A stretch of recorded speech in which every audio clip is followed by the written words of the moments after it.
오늘 하나님께서 우리에게 주시는 말씀은 구약성경 호세아 2장 6절 말씀입니다. 구약 1257쪽입니다.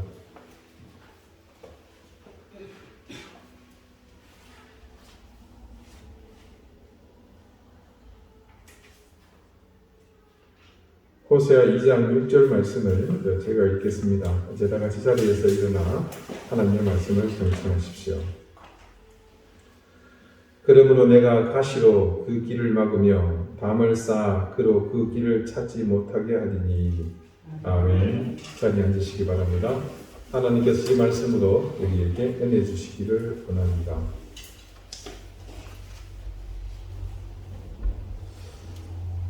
성경 말씀에서 이 가시를 검색하면 제일 먼저 창세기 2장 19절 말씀이 나옵니다.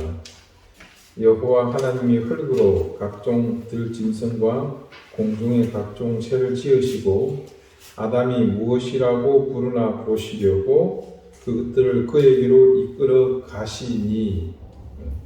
아담이 각 생물을 부르는 것이 곧 그 이름이 되었더라. 자, 여기 이끌어 가시니 할 때 가시니에서 니를 떼면 가시가 되죠. 이게 처음 등장입니다. 하지만 이거는 그 가시가 아니죠. 그 다음 바로 이어 나오는 것이 창세기 3장 18절입니다. 땅이 내게 가시덤불과 엉겅퀴를 낼 것이라. 네가 먹을 것은 밭의 채소인즉.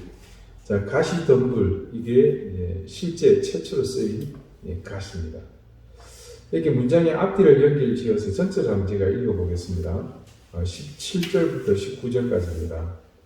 아담에게 이르시되 네가 네 아내의 말을 듣고 내가 네게 먹지 말라 한 나무의 열매를 먹었은즉 땅은 너로 말미암아 저주를 받고 너는 내 평생에 수고하여야 그 소산을 먹으리라. 땅이 네게 가시덤불과 엉겅퀴를 낼 것이라. 네가 먹을 것은 밭의 채소인즉 네가 흙으로 돌아갈 때까지 얼굴에 땀을 흘려야 먹을 것을 먹으리니 네가 그것에서 취함을 입었음이라. 너는 흙이니 흙으로 돌아갈 것이니라 하시니라. 자, 2장 19절 또 3장 18절 문자 가시가 포함된 이 두 곳은 공교롭게도 여러분 방금 들으셨겠지만 의미상 확연히 반대 상황을 우리에게 증거합니다. 처음 2장 19절은 아주 분위기가 좋죠. 마치 돌잔치에서 첫 돌을 맞은 아이가 돌잡이 하는 것을 지켜보는 것과 같은 그런 따뜻한 분위기라면, 그런 느낌이라면, 두 번째는 자녀를 아주 호되게 나무라는 그런 장면 같습니다. 그럴 만한 이유가 있었습니다. 아담과 하와가 넘어서는 안 될 선을 넘었기 때문입니다. 그들이 하나님이 금하신 명령을 어기고 선악을 알게 하는 나무의 열매를 따먹었죠. 절대로 넘어서서는 안 될 계명을 어긴 그들에게 하나님은 징벌을 가하셨습니다. 하나님이 그들에게 내리신 징벌의 시작은 이미 그들 스스로가 열매를 먹고서 변화된 자신들의 지각 능력의 변화에서부터 시작되었습니다. 그 시각의 변화, 지각의 변화로 그들이 누리고 있던 무한한 자유가 이제는 불가능하게 되었죠. 오히려 더 보게 되었는데 그것이 자신들을 구속하는 일로 변화됩니다. 그 다음 하나님이 직접 가하시는 징벌은 이렇게 시작되었습니다. 땅은 너로 말미암아 저주를 받고 너는 내 평생에 수고하여야 그 소산을 먹으리라. 땅이 내게 가시덤불과 엉겅퀴를 낼 것이라. 이 말씀을 요약하자면 이렇습니다. 아담이 아내의 말을 듣고 하나님의 명령을 어기고 먹지 말라고 한 나무 열매를 먹은 직후 내리신 징벌, 그것은 땅에 대한 저주였습니다.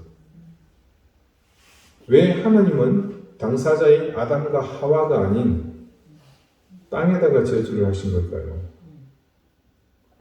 죄를 지은 아담과 하와에게 낙인을 찍는 것이 정당한데 하나님은 그들에게는 일체 손을 대지 않으셨습니다.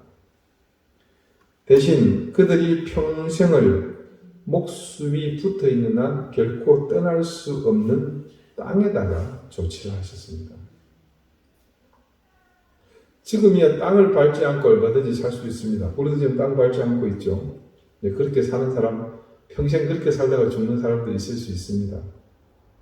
그러나 처음 하나님이 조성하신 세상은 모든 생명의 근원은 땅에서부터였습니다. 먹고 자고 입고 배설하는 모든 것은 땅이 아니면 불가능합니다. 그런 의미에서 하나님께서 땅을 제주하신 것은 실제로는 아담과 하와의 삶의 기반 전체, 즉 그들의 일생 전부를 저주하신 것이라 그렇게 볼 수 있습니다.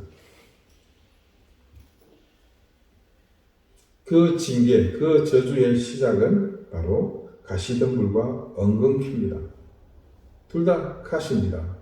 여러분 엉겅퀴라 그러면 이렇게 대충 좀 이렇게 아름답게 보실 것 같은데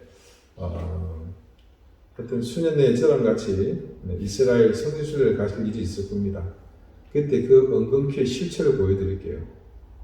면도칼을 여러분 풀에다가 달아놓았다 이렇게 생각하시면 됩니다. 무섭습니다. 이 말씀에서 의미하는 가시는 이제 그 아담과 하와가 그저 누리고 있었던 모든 것에 대해서 하나님께서 식은 잠시 자물쇠를 채운 것과 같다 이렇게 말할 수 있습니다. 여러분 이제껏 아담은 어떤 방이든 어떤 창고든 또 아무데나 들어가고 싶은 대로 문을 열고 들어갈 수 있었습니다. 그러나 이 범죄 이후부터 모든 문은 잠기게 되었고 그 문을 열기 위해서는 어떤 형태든 수고를 해야만 이제 그 문을 여는 것이 가능해졌습니다. 그래서 땅은 가시를 통해 그 문을 지키게 되었고 아담과 하와, 즉 인간은 이제 닫혀진 그 문을 열기 위해 오늘 말씀이 지적한 대로 땀을 흘려야만 그 문을 열 수 있게 되었습니다. 첫사람 아담의 불순종은 가시라는 엄청난 고난의 상징물을 잉태하여 낳게 했습니다. 그 후로 하나님은 그 백성을 다스리는 도구로 이 가시를 아주 유효적절하게 사용하십니다. 그리고 그 다음 눈여겨볼 가시에 대한 기록은 민수기에 증언하고 있는 말씀입니다.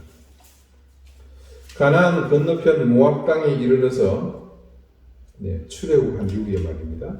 이제 곧 약속의 땅으로 건너가기 직전에 하나님은 그 땅을 정복한 후 각 지파별로 거주할 땅을 제비 뽑아 나누라고 말씀하셨습니다. 그리고 한 가지 중요한 사실을 그들에게 명령하시는데 그 말씀이 민수기 33장 55절에 기록된 말씀입니다. 너희가 만일 그 땅의 원주민을 너희 앞에서 몰아내지 아니하면 너희가 남겨둔 자들이 너희의 눈에 가시와 너희의 옆구리에 찌르는 것이 되어 너희가 거주하는 땅에서 너희를 괴롭히게 할 것이요. 자, 여러분 이 말씀의 의미를 기억하실 겁니다. 잘 살고 있었던 가나안 사람들을 그렇게 무자비하게 쫓아내느냐는 의견도 있으나 이미 그들에게 만연해 있던 음란함과 더불어 사람의 자식을 제물로 바치는 악한 숭배의식을 제거하기 위한 하나님의 계획이었습니다. 가나안에 들어가서 이스라엘 백성이 지켜야 할 어쩌면 가장 중요한 일이었는데 그것을 그들이 지키지 않습니다. 그래서 그 결과로 후일에 이스라엘은 영적인 기반마저 무너지는 그런 결과를 낳게 됩니다. 자, 이 명령이 그대로 준행되지 않으므로 가나안 거민들이 살아났습니다. 그래서 가나안에서 악행으로 사는 거민들의 삶을 이스라엘 백성들이 답습하게 됩니다. 그렇게 함으로 인해서 결과적으로는 하나님과의 영적인 관계마저 파괴됩니다.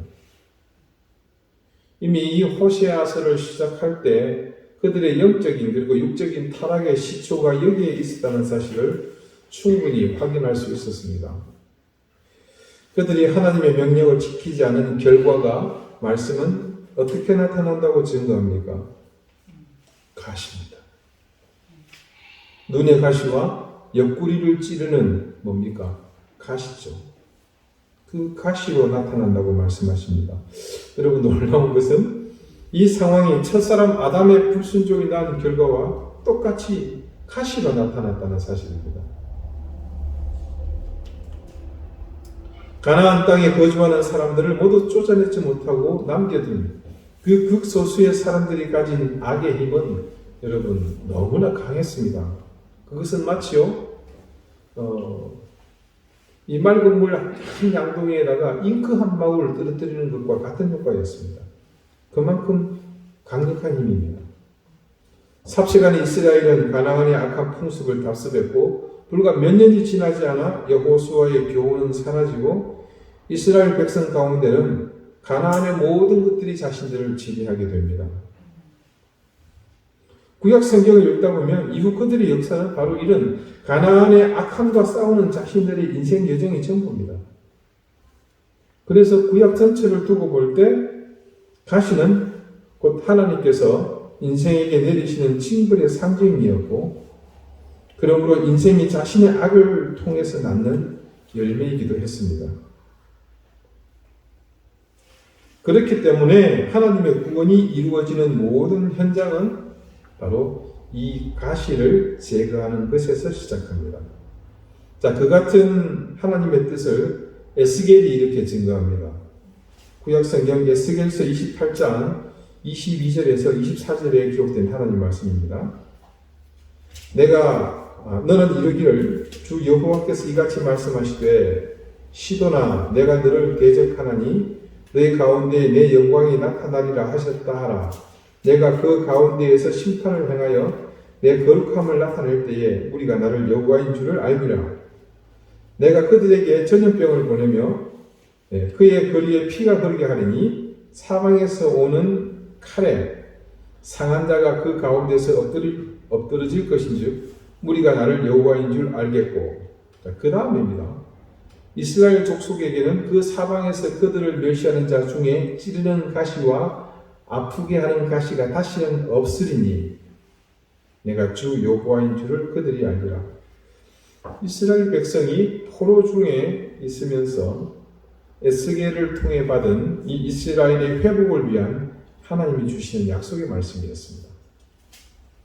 내용을 보시면 앞서 읽어드린 두 절은 이스라엘이 과거 행한 불순종의 역사와 더불어 하나님이 그런 사실에 대해서 그들을 어떻게 다루셨는지를 간략하게 서술합니다. 불순종한 이스라엘을 향해서 하나님은 무서운 징벌을 가하셨습니다. 그 모든 것이 다 가시라는 거죠. 그들을 그렇게 징벌하신 가운데 그것을 행하신 목적을 하나님은 이렇게 명시하셨습니다. 내가 그 가운데서 심판을 행하여 내 거룩함을 나타낼 때 우리가 나를 여호와인 줄 알지라. 그리고 그 가운데에 엎드러질 것인즉 우리가 나를 여호와인 줄을 알겠고. 자, 이렇게 그들이 자신들의 잘못을 깨닫고 그리고 그 모든 사실을 바로잡고 새로운 생명의 길로 이끄시는 분이 하나님이심을 바르게 깨닫게 된 그때 하나님께서 행하실 회복의 시작은 조금 전 말씀드린 것처럼 찌르는 가시와 아프게 하는 가시가 다시는 없어지니, 즉 그들에게서 그 가시를 제하는 것에서부터 시작하시겠노라, 그렇게 선언하는 그것에서부터입니다. 그런데 여기서 잊지 말아야 할 것은요, 이렇게 가시를 제하심으로 그들이 깨닫게 될 것은 역시 이 모든 일을 행하시는 분이 여호와 하나님이시라는 사실입니다. 자, 찌르는 가시와 아프게 하는 가시가 다시는 없어지니 그 다음에 뭐라고 기록되어 있냐면 내가 주 여호와인 줄을 그들이 알리라, 이렇게 끝맺고 있습니다.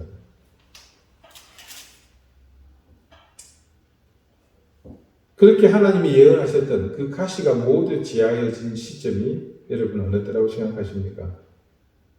네, 예수 그리스도께서 십자가 위에서 중보의 모든 사역을 이루신 바로 그 시점입니다.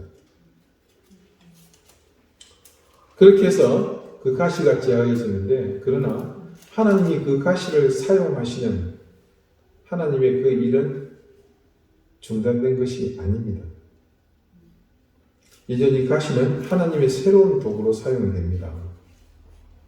하지만 이제 그 용도가 이전과는 전혀 다른 목적으로 사용됩니다. 이전에는 가시가 징계의 도구였으나 이제는 하나님이 우리를 사랑하시는, 인생을 사랑하시는 도구로 그 목적이 바뀌게 됩니다. 여러분, 그것을 정확하게 보여주는 예가 있습니다. 바로 사도 바울의 삶에서 나타난 증거입니다. 고린도 후서 12장 7절기에 기록된 사도 바울의 가시에 관한 이야기입니다. 여러 계시를 받은 것이 지극히 크므로 너무 자만하지 않게 하시려고 내 육체에 가시, 곧 사탄의 사자를 주셨으니 이는 나를 쳐서 너무 자만하지 않게 하려 하시니라.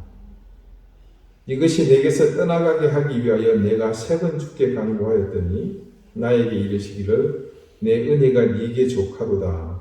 이는 내 능력이 약한 데서 온전하여짐이라 하시니라.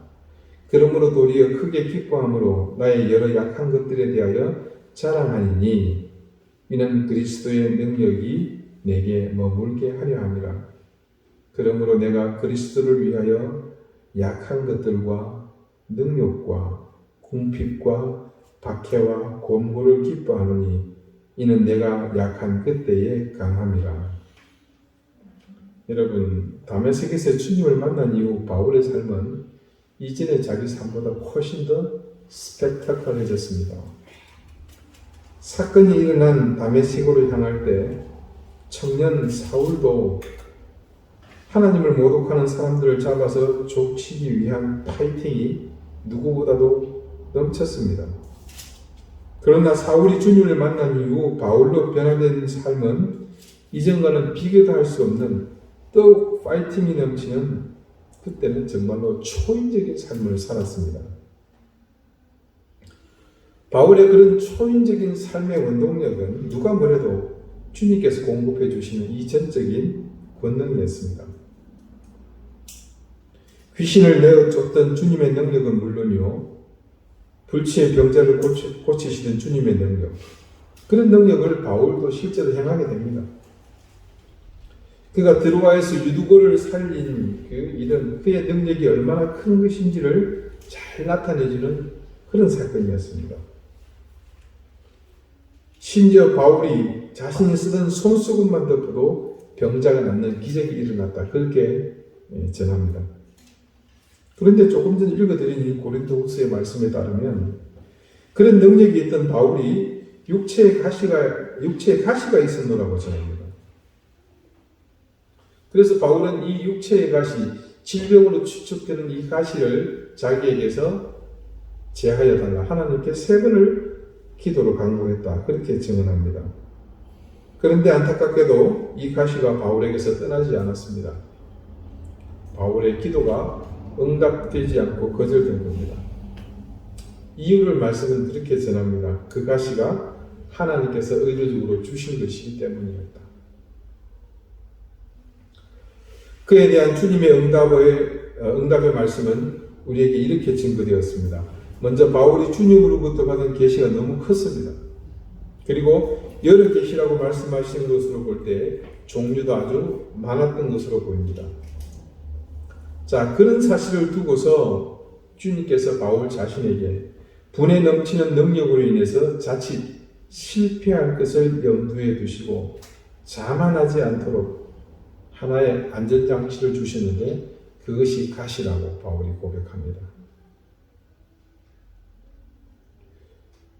바울이 이 가시에 대한 하나님의 의도하심을 깨닫고 난 뒤에 그에게 얼마나 놀라운 일이 일어납니까? 그것을 이렇게 증가하지 않았습니까? 나에게 이르시기를 내 은혜가 네게 족하도다. 이는 내 능력이 약한 데서 온전하여짐이라 하신지라. 그러므로 도리어 크게 기뻐함으로 나의 여러 약한 것들에 대하여 자랑하리니 이는 그리스도의 능력이 내게 머물게 하려 함이라. 그러므로 내가 그리스도를 위하여 약한 것들과 능력과 궁핍과 박해와 공고를 기뻐하노니 이는 내가 약한 그때에 강함이라. 이 고백에 따르면 바울에게 있는 가시는 고통과 아픔을 주는 이전의 가시와는 차원이 다릅니다. 그 가시는 세속으로 물들어가는 바울의 영혼을 깨우는 파수꾼의 역할을 하는 겁니다. 그것에 더하여 이 가시는 바울의 영혼을 더욱 성숙시키는 은혜로 자리 잡게 되었습니다. 그 은혜는 바울을 온전히 바울 되게 하는 그 능력입니다. 바울은 이 은혜로 자신의 약함, 그 가시로 인해 만들어진 자신의 인생이 낭만과 좌절의 이유가 되지 않고 도리어 자랑거리가 되었노라 그렇게 고백합니다. 그리고 그 자랑의 핵심은 바로 자신의 약하게 된 그곳에 머무는 그리스도의 능력이었습니다. 이 능력은 그리스도인이 참된 신앙과 정직한 믿음을 갖게 해주는 원천이 되는 너무나 큰 은혜입니다. 여러분, 제가 예배 때마다 여러분에게 부담을 지우는 그런 외침이 있죠. 여러분의 실패를 응원합니다. 여러분이 넘어지는 것을 받아들이십시오. 저는 여러분이 패배하는 것을 진정으로 원합니다. 그 외에도 별로 뜻이 좋지 않은 여러 말씀들이 있습니다. 세상에 가난하게 사시라고 옆에서 빌어준다면 얼마나 열받겠습니까? 집사님, 쫄딱 망하십시오. 가난하게 사십시오. 만날 먹을 거 걱정하면서 사십시오. 하시는 사업마다 모두 말아두시기 바랍니다. 그렇게 말하는 사람이 여러분 곁에 있다면 그냥 놔둘 사람이 가만히 있겠습니까? 자신의 불행, 자신의 실패, 자신의 무너짐을 기원하는 말을 듣기 좋아하는 사람은 세상에 없을 겁니다. 그런데 오늘 이 가시로 인해 깨닫게 된 은혜를 통해 바울은 새로운 그리스도의 능력을 얻게 됩니다. 그것은 조금 전 말씀드린 그런 모든 부정적인 것들에 대해서 기뻐하는 법을 배우게 된 거죠. 그러므로 내가 그리스도를 위하여 약한 것들과 능력과 궁핍과 박해와 공고를 기뻐하노니 율법의 시대에 가시는 하나님의 징계의 수단이었습니다. 인생을 이끄는 강력한 힘이었죠. 이제 복음의 시대에 가시는 완전히 새로운 전혀 차원이 다른 은혜의 도구로 바뀌게 되었습니다. 그런데 이 말씀을 두고서 다시 구약에 있는 가시를 보니까요. 실상 이 가시의 진짜 역할은 이미 그 율법의 시대에도 진행이 되고 있었습니다. 하나님은 그 혼돈의 역사 속에서 가시를 통해 그들을 다스리셨고 이제 은혜의 때가 이르러서 그 가시를 통한 하나님의 은혜가 목적이 구체화되지 않았습니다. 오늘 말씀을 봅시다. 본문 말씀에 하나님은 가시로 그들의 길을 가로막으셨노라고 말씀하십니다. 이 말씀인즉 이스라엘 백성이 가나안에서 하나님과 등 돌리면서 자신들의 길을 가고자 했었지만 하나님은 가시를 통해 그들을 끊임없이 붙드시고 포기하지 않고 계시다라는 사실을 우리에게 말씀하고 있는 겁니다. 오늘 하나님은 바로 그런 역사를 그들에게 이렇게 호시아를 통해 증거하고 계십니다. 제게 이메일로 매일 날아오는 한 사이트에 글이 있습니다. 이 따뜻한 하루라는 곳에서 보내는 글인데요. 어제 그 따뜻한 하루에서 보낸 글이 있습니다. 제목은 내가 다 망쳤어. 자수성가로 엄청난 성공을 한 남자가 있습니다. 미국을 대표하는 기업이라는 평가를 받고 시애틀을 통째로 사고도 남을 만큼 큰 돈을 벌었지만 그는 마지막 이런 유언을 남기고 숨을 거두었습니다. I blew it. BLEW. 내가 다 망쳤어. 나이가 들어 병상에 누워있는 자신의 인생을 생각해 본 그 사람은 인생을 잘못 살았다며 이런 유언을 남기게 된 것입니다. 그러나 그가 세상을 떠날 당시 유산은 약 1,500억 달러, 하나로 170조 원에 이르는 정도였기에 사람들은 그분이 하는 말을 이해할 수 없었습니다. 그가 이런 유언을 남긴 데는 이유가 있었습니다. 병상에 누워 생각해 보니 그는 회사 일에만 빠져 아내와 자녀에 대해 아는 것이 너무 없었고 심지어는 손자들의 이름을 절반밖에 외우지 못했고 가족과의 단란한 시간 속 추억은 떠올리기가 힘들 정도로 미미했기 때문입니다. 게다가 마음을 터놓고 이야기 나눌 수 있는 친구로 부를 수 있는 사람이 단 한 명도 없었고, 떠오르는 전화번호는 고작 회사 직원과 사업 관계자뿐인 상황이었습니다. 그는 나이가 들고 병석에 누워서야 자신의 인생이 성공이 아닌 실패였다는 사실을 깨닫게 되었습니다. 세상의 모든 부를 얻고서도 스스로 실패했다는 슬픈 유언과 함께 세상을 떠난 사람. 그 남자는 바로 미국 최대의 양판점이며 오늘날 창고형 대형마트의 효시가 된 월마트의 창업자 샘 월튼입니다. 이 부자의 마지막이 우리에게 던지는 화두는 다른 것도 아닙니다. 우리 인생에 있어서 무엇이 정말 중요한 가치인가? 그러면서 한 가지 우리가 하나님께 감사해야 하는 이유를 여기서 발견하게 됩니다. 하나님은 우리를 사랑하시기에 우리가 모두 진정한 인생의 가치를 향해 가도록 언제나 우리의 의지와 판단 그리고 우리의 인생의 방향을 바로잡아 주시기 위해 분주히 움직이시다는 사실입니다. 그 분주한 움직임 속에 그분의 유용한 도구가 바로 가시였습니다. 우리도 샘 월튼과 같이 마지막 자신의 인생을 돌아보면서 자기 인생을 정리할 기회가 생긴다면 그때 분명 하나님의 은혜 속에서 깨닫게 되는 것이 있을 겁니다. 내 인생에 이토록 많은 가시가 있었는가 하는 사실 말입니다. 그러면서 내 인생이 내 힘으로 살아온 것이 아니라는 사실도 깨닫게 되겠죠. 그러면서 동시에 하나님께서 얼마나 분주히 나의 인생을 핸들링해 오셨는지도 깨닫게 될 겁니다. 그 사실을 깨닫게 될 때 내 인생 여정이 온통 가시밭길이었음을 또한 깨닫게 될 것입니다.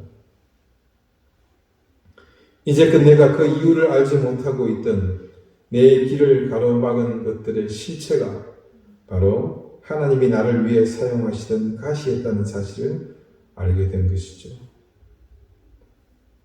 지난주 우리는 하나님의 가로막음에 대해 깊은 통찰을 갖게 되었습니다. 크게는 우리 인생의 향방을 하나님께서 가로막으심으로 인도하신다면 그 세세한 가로막음의 도구는 바로 이 가시였습니다.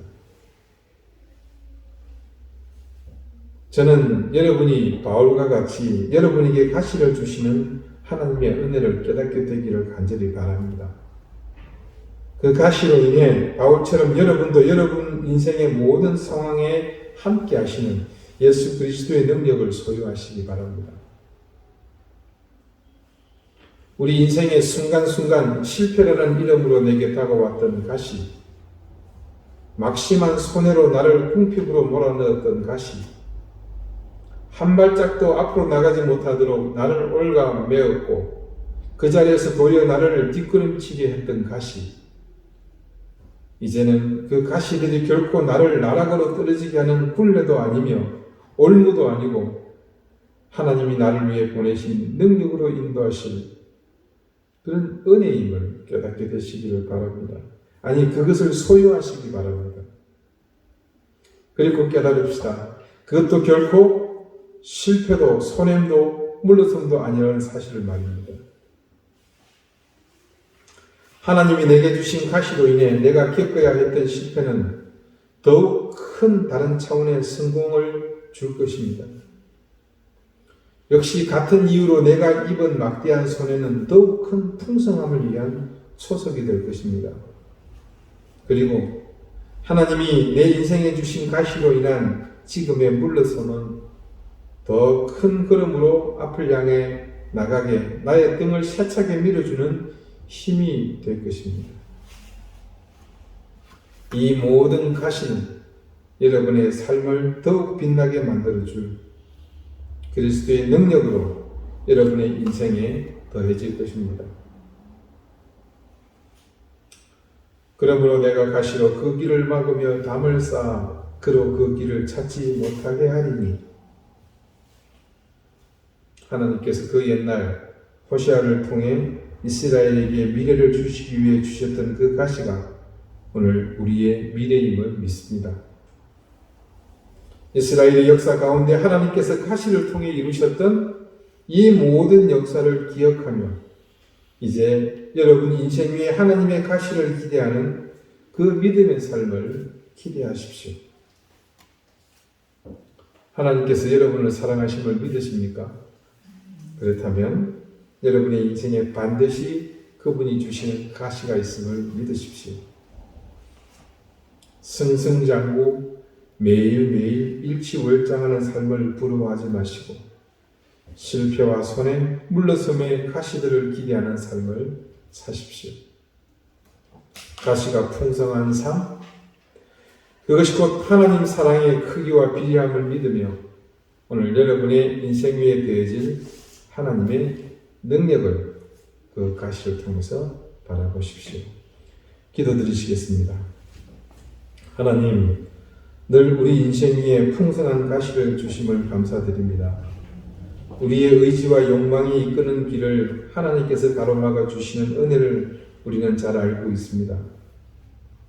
오늘 우리는 그 은혜가 구체적으로 가시를 통해 우리에게 실현되고 있음을 또한 깨달았습니다. 실패하며 손해보며 물러서는 것을 견디지 못했던 이전의 우리의 신앙은 결코 완성된 것도 완벽한 것도 아니라는 사실을 알고 오늘 바울의 고백처럼 하나님을 향한 인생의 여정 가운데 겪어야 할 실패와 손해와 물러섬에 당황하지 않고 그 가시로 우리를 연약하게 하셔서 우리 가운데 그리스도의 능력으로 채우심을 믿게 해 주십시오. 나의 약함이 강함됨을, 나의 실패가 주님의 성공이 됨을, 나의 손해가 주님의 풍요가 되며 나의 물러섬이 주님의 나아감이 됨을 굳게 믿으며 가시로 우리를 핸들링하시는 전능하신 손길을 더욱 의지하는 우리 되게 해 주십시오. 예수 그리스도 이름으로 기도드립니다. 아멘.